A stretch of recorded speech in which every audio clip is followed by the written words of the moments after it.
Fala aí pessoal, sejam muito bem-vindos a mais um vídeo do Biologia Direta, Biologia Sem Enrolação. Eu sou o professor Harrison e hoje nós iremos falar sobre os assuntos relacionados a teorias evolutivas. Então, a gente sabe que tem várias teorias evolutivas, mas a gente vai focar naquelas principais, que são a teoria de Lamarck e principalmente a teoria de Charles Darwin, beleza? Mas antes de começar a aula, eu vou pedir para você que não é inscrito no canal, que se inscreva e ative todas as notificações. E é claro, para dar uma força pra gente, dá aquele joinha também lá no vídeo, tá bom? Siga todas as nossas redes sociais aqui embaixo, que eu vou deixar para vocês, e também aqui em cima. Mas para começar a falar sobre as teorias evolutivas, é importante que a gente entenda um pouquinho desse histórico, tá? Entendam alguns séculos antes dos evolucionistas mais atuais, tá? Mas para a gente poder entender isso, vamos para a aula aqui de hoje. A primeira coisa que a gente tem que entender quando fala de teorias evolucionistas é os tipos de teoria que existiam antes dessas teorias que surgiram hoje chegarem no ponto que estão agora. Tá? Então a gente tem aqui a primeira teoria, que é a teoria do fixismo ou teoria fixista. Essa teoria dizia que as espécies existentes no planeta eram basicamente originadas ou oriundas de uma força divina, né? Então um agente divino criou essas espécies e elas eram imutáveis, ou seja, são espécies que são fixas no tempo, elas nunca sofrem nenhum tipo de alteração. Então essa ideia do fixismo, ela durou aí durante vários e vários séculos, tá? Depois ela foi derrubada por uma outra teoria que a gente já vai ver.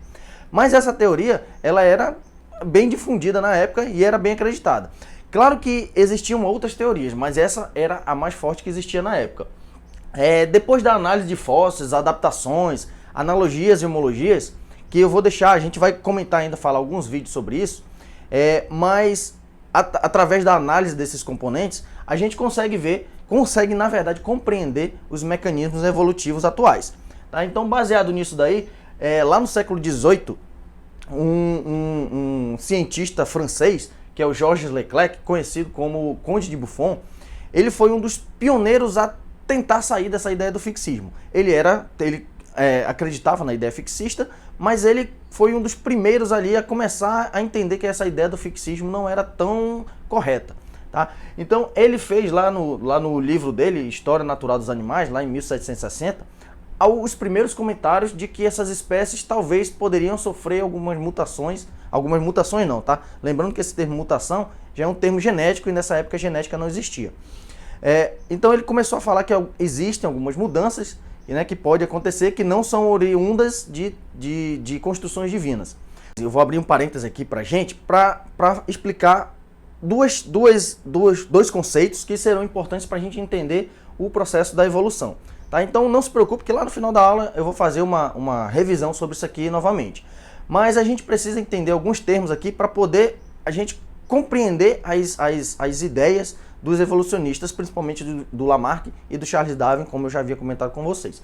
Então, o primeiro termo que a gente tem que entender é o termo de adaptação. Então, a adaptação nada mais é do que ajustamento do indivíduo ao ambiente. Então, entenda que o organismo, quando ele vive num determinado local, ele está sujeito às interações do ambiente, né? Então, inclusive, nós já fizemos um vídeo sobre algumas relações ecológicas aqui, por exemplo, eu vou deixar aqui para vocês, que tem um pouco a ver com isso. Então os indivíduos eles estão ali relacionados com o ambiente. Então se esse ambiente começa a alterar, automaticamente esse indivíduo que está ali para continuar sobrevivendo, ele precisa se adaptar.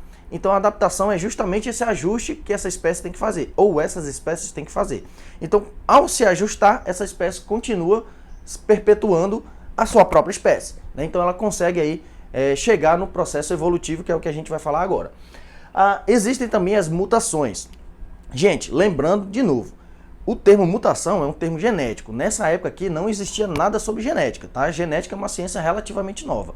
Então eu estou falando do termo mutação aqui, que é só para a gente entender as ideias contrárias entre Lamarck e Darwin, tá? Mas entendo que esse termo mutação na época não existia. Outra coisa que os alunos não compreendem, ou compreendem de forma errada, é que o termo mutação, ele não é necessariamente uma coisa ruim.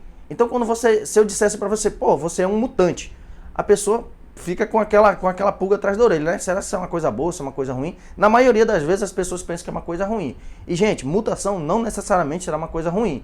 Isso porque nós temos dois tipos, a mutação maléfica e a mutação benéfica. No caso da mutação maléfica, ela vai te trazer algum prejuízo, como o próprio nome está dizendo. Aí sim seria uma mutação ruim.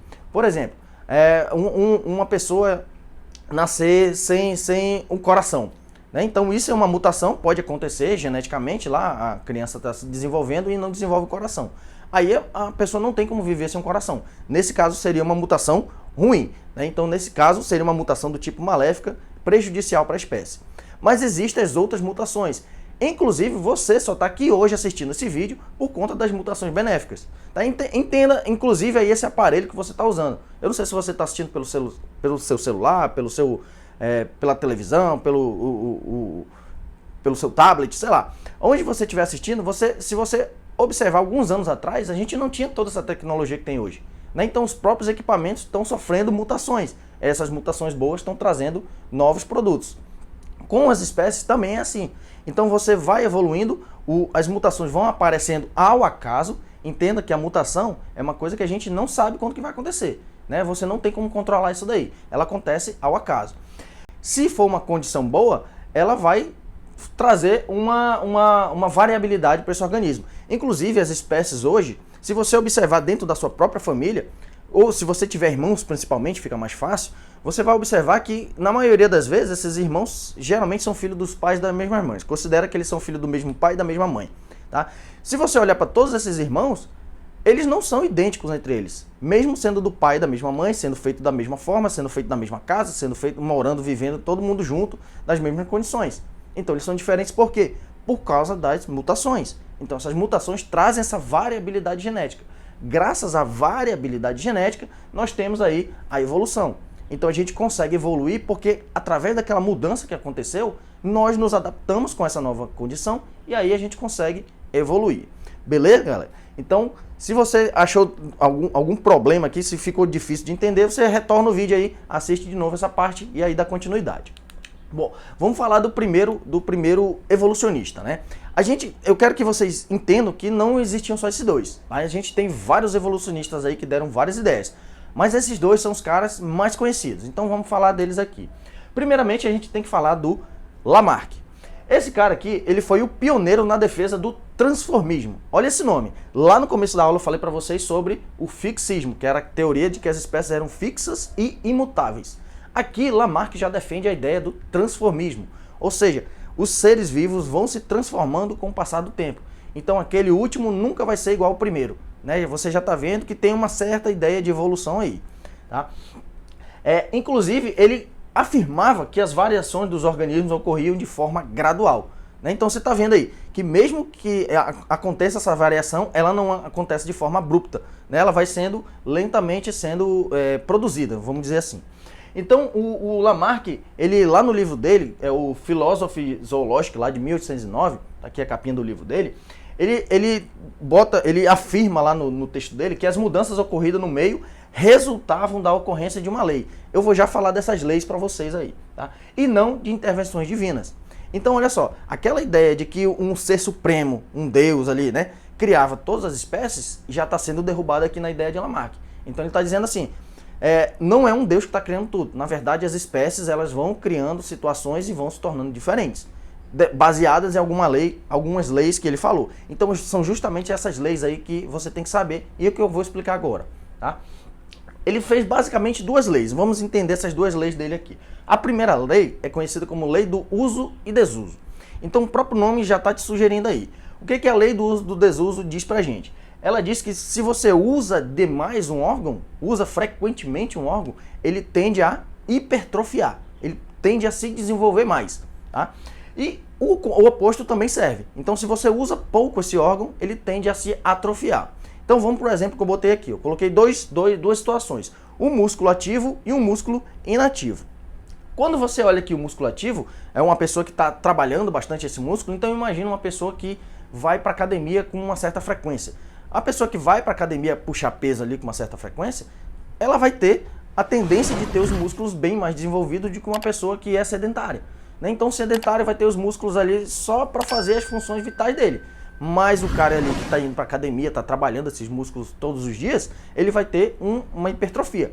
Então essa primeira ideia de Lamarck, beleza, funciona. Né? Você usa muito músculo, ele se desenvolve. Você usa pouco, ele atrofia. A próxima lei dele é a lei da herança dos caracteres adquiridos. Ou seja, trocando em miúdos, é quando você adquire uma característica e você consegue passar ela para os seus descendentes. Isso a gente já conhece também hoje, né? Você sabe que se você... Hoje em dia a gente já sabe que as características dos pais são passadas para os filhos e para os netos e assim sucessivamente. Então essas características vão passando e é isso que Lamarck estava querendo dizer. O problema de Lamarck é que ele generalizava muito. Então as ideias dele, num primeiro momento, fazem até sentido, né? Então, se você tem um olhar um pouco mais crítico sobre essas visões, vocês vão ver que elas não fazem tanto sentido em algumas situações. Quer ver? Eu vou dar um exemplo aqui, ó. Então, como eu disse para vocês, em relação ao músculo, pô, beleza, funciona, é uma ideia ótima, né? Então você usa muito músculo, hipertrofia, usa pouco, ele atrofia. Agora vamos dar um exemplo aqui da visão. Imagina aí um jovem de 20 anos que tem os dois olhos funcionais, perfeitos, que ele não usa óculos para poder enxergar. Então, esse jovem, com o passar do tempo, ele vai envelhecendo, imagina quando ele chegar lá com 100 anos. Esse jovem, quando tiver 100 anos, ele passou aí boa parte da vida dele, ou seja, 100 anos da vida dele, praticamente utilizando esses olhos. Só que quando ele tiver 100 anos, o olho dele não vai estar mais desenvolvido do que estava quando ele tinha 20. Concorda comigo? Ou ele vai estar enxergando através das paredes agora, né? Ele vai estar com visão de raio-x, ele vai ter visão de raio laser. Essas coisas não existem, galera. Então, teoricamente, a visão de uma pessoa mais velha, ela tende sempre a diminuir, né? Então, nesse caso aí da visão, ó, você está usando muito esse olho, mas ele está atrofiando. Então está acontecendo o oposto, né? Aqui também na transmissão dos caracteres adquiridos acontece isso. Vamos ver outra situação. Para a ideia geral dele, quando os pais têm uma característica, eles conseguem passar para os filhos. Beleza, funciona. Mas com um olhar crítico, vamos ver se ela funciona mesmo. Imagina você aí.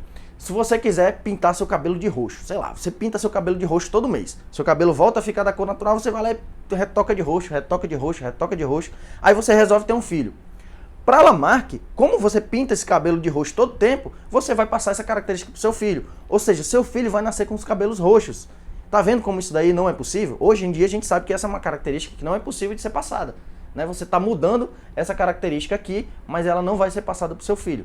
Mas, lá na ideia de Lamarck, ele dizia justamente isso daí. Então você está vendo que a ideia dele está começando a cair por terra, né? Por isso que apareceram outros evolucionistas depois dele, principalmente aí o Charles Darwin, que a gente vai já falar dele. Eu coloquei aqui uma imagem clássica para vocês, que geralmente nas provas eles colocam, tá? É o exemplo aí da girafa para tentar explicar as leis de Lamarck. Na verdade, as leis de Lamarck e Charles Darwin. A gente sabe que tem outros exemplos aí que Lamarck usava, né, como as penas compridas das aves aquáticas e outras, mas aí vamos ficar com esse exemplo aqui que é o mais comum. O que você está vendo? Você está vendo aí uma girafa com o pescoço comprido, pegando o alimento lá no alto da árvore. Beleza. Só que para Lamarck, a ideia dele era o seguinte, essa girafa não nascia com esse pescoço comprido. Para Lamarck, essa girafa nascia com o pescoço curto e ela se alimentava de arbustos ali no solo. Só que por algum motivo qualquer, esses arbustos começam a sumir, né, começam a desaparecer, e aí a girafa só vê que tem alimento na parte mais alta. Então qual que é a tendência da girafa? Começar a esticar o pescoço até chegar na parte mais alta para poder obter esse alimento. Só que quando ela começa a esticar demais esse pescoço, ela está usando demais esse pescoço, então ele tende a esticar. Então a ideia de Lamarck diz o seguinte, a girafa nasce com o pescoço pequeno, só que ela usa tanto esse pescoço, ela estica tanto esse pescoço que ele cresce. Tá? Hoje a gente já sabe que isso também não funciona, mas a ideia de Lamarck, utilizando o exemplo da girafa, é basicamente isso daí. Aqui eu coloquei outro exemplo para vocês entenderem, o exemplo desse garotinho aí na academia. Né? Então imagina aí dois pais fisiculturistas, pai e mãe fisiculturistas, os dois bombadaço lá, né, cheio de músculo, e aí os dois resolvem ter o filho. Para Lamarck, essa característica dos músculos dele já ia passar direto para o filho.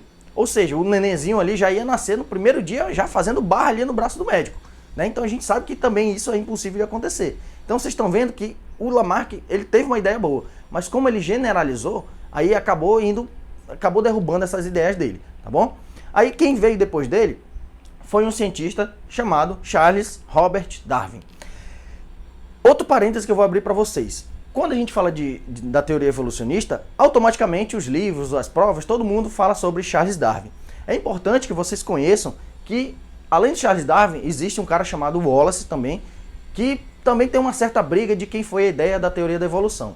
Hoje em dia a gente trata da história de Darwin, mas um dia eu vou fazer um vídeo para vocês especificamente falando sobre o Wallace, vocês vão entender essa briga aí da teoria da evolução.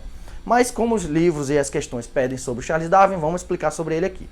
Então quem foi Charles Robert Darwin? Charles Darwin foi um naturalista inglês E ele era uma pessoa de uma família rica, né? Então ele tinha pais médicos, e então ele era uma pessoa da sociedade um pouco mais alta. Era um estudioso, né? Ele tinha acesso a bastante conhecimento. Inclusive, ele foi convidado pelo seu professor de botânica, quando ele tinha ali aproximadamente uns 22 anos, para fazer parte de uma expedição, que era comum nessa época, sair vários pesquisadores em navios e dar a volta ao mundo para conhecer os ambientes. Então ele foi convocado, aí foi chamado pelo seu professor para fazer parte de uma expedição que duraria em média 2 anos, uma volta ao mundo. Ele foi, aceitou, né, para estudar coisas novas, só que essa viagem, em vez de durar 2 anos, acabou durando 5. Né? Mas isso foi uma coisa boa. Quando o Charles Darwin, na verdade esse navio aí, o HMS Beagle, estava fazendo as suas paradas nos continentes ao redor do planeta, os pesquisadores desciam, pegavam ali algumas amostras de alguns animais, faziam anotações sobre o ambiente, sobre geologia, e Charles Darwin também estava fazendo isso. Inclusive, onde ele parava, ele fazia o máximo para coletar o máximo de espécimes possíveis para poder fazer estudos posteriores. Quando ele começou a coletar esses espécimes aí, ele começou a observar variações entre os continentes. Então ele via que um animal de um continente não existia no outro, né? Que os animais aqui da América do Sul eram completamente diferentes do que ele via lá na América do Norte, lá na Europa, na África. Então ele começou a ficar intrigado com isso daí e ele começou a fazer anotações. Dessas anotações que ele fez, inclusive uma delas, que foi a que deu basicamente a ideia da origem das espécies, ele percebeu quando ele estava passando aqui pela América do Sul, ele passou ali na região de Galápagos, né, do arquipélago de Galápagos. Então ali a gente tem várias ilhas. Essas ilhas são relativamente próximas uma entre as outras e ele percebeu que existiam animais de mesma espécie naquelas ilhas, que não tinham contato um com o outro, né, porque estavam separados, mas que eles tinham algumas características diferentes. Então ele fala, como é que pode a mesma espécie numa ilha próxima da outra, mas tem condições diferentes? Então, por exemplo, ele pegou uma espécie de pássaro chamada tentilhão e ele começou a comparar os bicos. Ele viu que era o mesmo tentilhão em todas as ilhas, só que elas tinham bicos diferentes. Então ele começou a pensar por que esses caras tinham esses bicos diferentes. Aí ele fez as anotações dele e acabou escrevendo um livro. O primeiro livro que ele escreveu tinha o título de Origem das Espécies por meio da Seleção Natural, lá em 1859, está aqui a capinha dele. Esse livro dele, ele fez mais ou menos aí umas 1.200 publicações que foram vendidas logo no primeiro dia. Então a ideia dele era tão revolucionária para a época que foi logo vendida. Aí ele fez a primeira edição, a segunda, a terceira, lá pela quinta ou sexta edição, eles abreviaram o nome e hoje em dia, até hoje, o livro dele é conhecido como A Origem das Espécies. Inclusive, eu vou sugerir que você leia, se você tiver a oportunidade de ler esse livro, leia que ele é muito bom. Tá? E na ideia de Charles Darwin, desses livros dele, todas as vezes a ideia dele sempre foi a mesma, que o agente evolutivo é o ambiente. Ou seja, lá em Lamarck, o organismo ele precisa se adaptar ao ambiente. Então o ambiente muda, o organismo muda também. Essa é a ideia de Lamarck. Para a ideia de Charles Darwin não é isso. Charles Darwin dizia o quê? Você nasce pronto e aí você vai viver. Se você se adaptar àquele ambiente, você continua. Se você não se adaptar, você morre. Ou seja, quem está escolhendo quem vive ou quem morre é justamente o ambiente, é a natureza. Então você nasceu de um jeito e aí quem escolhe é a natureza. Ou você vive ou você não vive. Ou você vive ou você morre. É daí que surge o conceito de seleção natural. Então a própria natureza seleciona os seus organismos. Então aquela ideia que eu falei lá na frente de mutação está relacionada com isso aqui. Então olha só, vou colocar aqui um exemplo para a gente ver que Darwin falava que as espécies não eram imutáveis. Então lá na ideia do fixismo, eles diziam que as espécies eram fixas, né? Então aqui ele continua dizendo a mesma ideia de Lamarck. Inclusive, ele concordava com muitas ideias de Lamarck. Só que o que acontecia? Ele não aceitava todas as ideias, principalmente aquela ideia da teoria do uso do desuso. Ele aceitava que a ideia dos organismos mudarem, da ideia transformista, ele concordava com Lamarck, mas ele discordava de algumas dessas ideias entre eles aí. Tá? Então ele dizia também que os indivíduos mais adaptados são selecionados pelo meio. Aquilo que eu acabei de falar para vocês. O ambiente vai selecionar aquele cara que está mais adaptado e também todas as espécies descendem de uma ancestral. Agora o que ele dizia aqui no final? Entenda só o seguinte. Quando ele começou a entender que uma espécie estava dando origem a outra, né? Uma espécie sofre uma mutação, vai dar origem a outra, vai dar origem a outra, assim sucessivamente. Ele começou a pensar para frente. Mas aí ele teve a ideia. Ele falou, cara, a gente está indo para frente. Mas se a gente começar a ir para trás, a gente vai perceber que lá atrás uma única espécie deu origem a todas as outras. Então ele foi um dos primeiros aí a falar sobre isso, né? Que uma única espécie saiu dando origem a todas as demais do planeta. Aqui eu coloquei uma chargezinha para vocês entenderem as duas ideias, tanto a de Lamarck como a de Darwin. Então você está vendo aqui que na ideia de Lamarck, a girafa ela precisa desenvolver um pescoço maior para poder alcançar o alimento. Aqui no Darwin não, a girafa já nasce com o pescoço pequeno e a outra nasce com o pescoço grande por conta da mutação. E quem vai sobreviver? O mais adaptado ao ambiente. Então tá aí o termo seleção natural na prática para vocês. Tá bom, galera? Então se você gostou, curte o vídeo, curte o canal, bate no sino, até a próxima.